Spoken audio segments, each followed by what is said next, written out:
Hey everybody, happy Monday. Do you really even know what day it is? It's like when we're in between Christmas and New Year's, all these days kind of blend together. Either way, Ryan, Breton, and Alan Holt with you.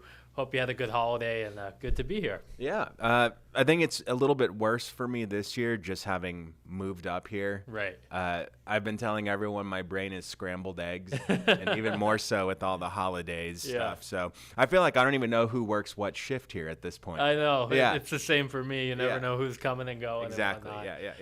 Yeah. Good. You had a good Christmas though? It was, we were down in North Andover. That's where my wife's family is. Yep. We have Christmas Eve there. Then we came back up on Christmas Day. So the last time I saw you, my wife and baby were not living in Maine yet. Now they're here. Now we're all here. Nice. And it's just it's a big transition for sure. Yeah. bet. But it's great. Good. It's great. Awesome. Yeah. Glad to hear it. Oh, yeah. Yours though? It was good. Yeah? Yeah, it was a good day. It was nice.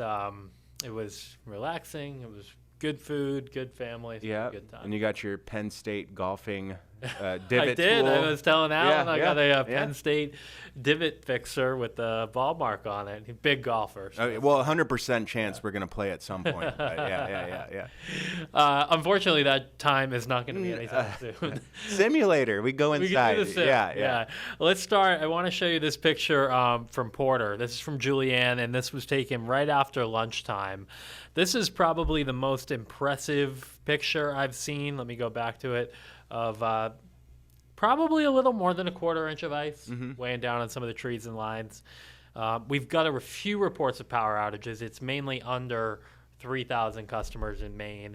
In New Hampshire, there have been few more, somewhere in the 20,000 range. Okay. It looked like Hancock County had some this morning. Yeah, I was wondering what that was from. Yeah, I Couldn't couldn't. have been ice. No, it didn't seem like it. But yeah, it didn't. The power outage stuff has not been really high, Which is it good. doesn't seem. Yeah. And this is down in the valley by Sunday River. I wanted to point this out because if you do look at some of the pine trees there and whatnot, they do look a little bit weighed down. Nothing too bad, but that just shows there is an icy coating. And Alan, tonight, once the front goes by, the wind's going to pick up.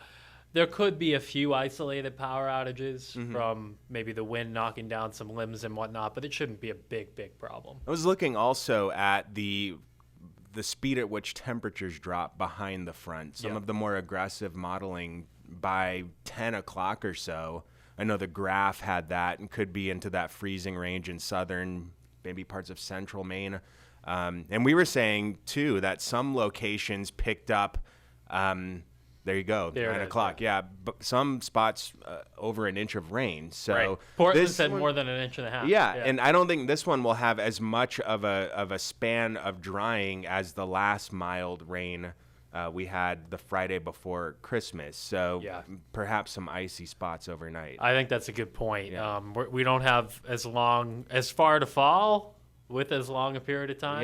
Yeah. Last time we were in the 50s. This time, maybe 10 lower than that to start. Yeah, just for example, this is as of 3:30 Monday afternoon. So I agree with you. I think there will be some areas of black ice. Good idea to retreat. And by morning, my guess is as long as the roads have been treated, they're going to be fine. There could be a few spotty flurries, but I'm going to have to check the back deck.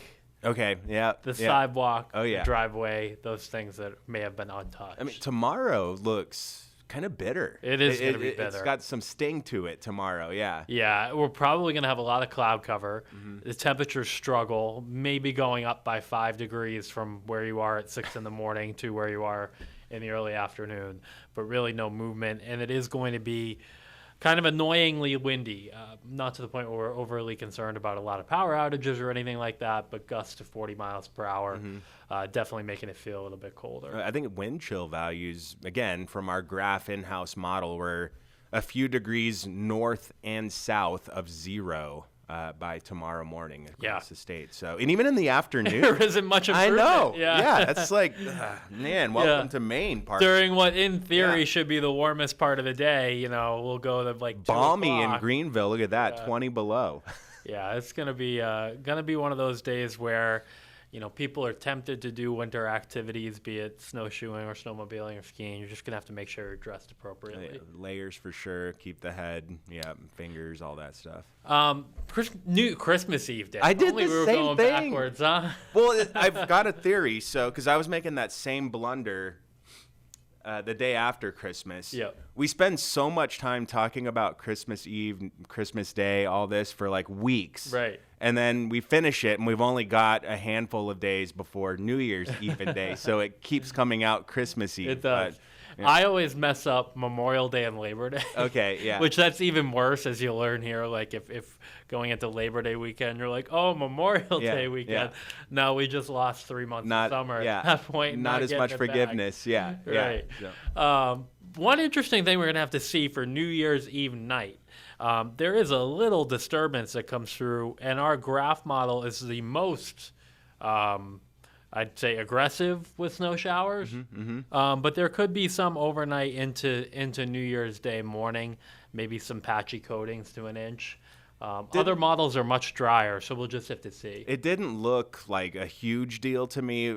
Back to what Todd was calling the Christmas Day snow, the mood snow. So Same idea. Yeah. If you're, although that one did produce a little bit more. It did. Down east. Yeah, and I was hesitant to call it mood snow for that reason, like Yeah. the night before when I was working and whatnot, because it did look like it would be fluffy enough for a few inches down there. Yeah. So that one did. If this one does the same thing, I mean, I don't think it's anything too wild. Most people are off at that time. Right. But if you just happen to be out at midnight, don't be shocked if you've got some flakes flying.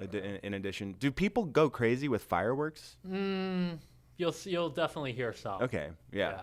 My dogs freak when there are fireworks around, so I'm always I cautious feel of like that. the neighborhood guy who does them probably will be doing them on New Year's Eve. Some people kind of give him the what we would call in South Texas the ojo. It's the eyes. Yeah. The eyes. Yeah. Yeah, it's probably less so than the 4th of July, but there still will be some. Yeah. Okay. Sure. I guess weather kind of Yeah. suppresses the outdoor flavor of the festivities. Yeah. And then we're just cold. Thursday, Friday, no big storms, but it looks way below cold for a average while. too. We were talking about how the national weather headlines are all about the warmth, but New England is just stuck under this stubborn lobe of upper level low pressure. There it is, right there. This will show that. Yeah. Yeah, and we're just hanging out there while everyone else is under a massive ridge, and we're feeling it. And if we can catch an opportunity for the southern branch of the jet stream, which you would see kind of like over Florida in this projection for Saturday the 3rd, and that northern stream, if they can come together at some point, that's what'll get us a good storm. Okay, yeah. But it doesn't look like there's much of that happening for the next week to 10 days. So you're talking subtropical jet meeting up with polar jet, right? Coming together. That's what you want to look us. for. Okay. Yeah. Otherwise, we're just going to get more of these clippers that come down on that northern stream. Mm-hmm. And, of course, the one that we had with the trough and that other low, that one flared up. But that was some other dynamics to it, too. That was nice. It didn't come with a ton of wind. No, it didn't. Yeah, I like that. And then what just happened farther south over the weekend, like New York and Connecticut, that, too, was just a clipper with a little extra juice, but they got like 6 or 7 inches down there. Yeah. So I like this. Yeah. I like that it's coming in and it's not screaming, howling wind the way I was thinking all of them would be. Yes. And then once the front goes by, then the wind kicks up. But you're not getting it with the snow, at least. Yeah. But, yeah, that's kind of how it looks. Just more of the same, continued cold with no big storms. Maybe there's something...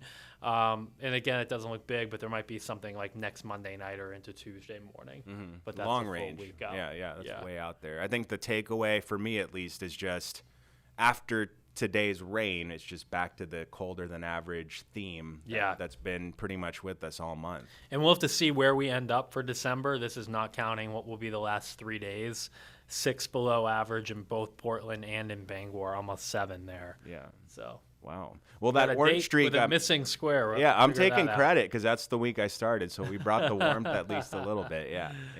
But yeah, other than that, I think that's all we got. If you've got any reports, if you're in one of the areas that saw the freezing rain, feel free to send us an email, or if you have any questions, comments, invite you to pass them along. Yeah, we read them. All right. Yep.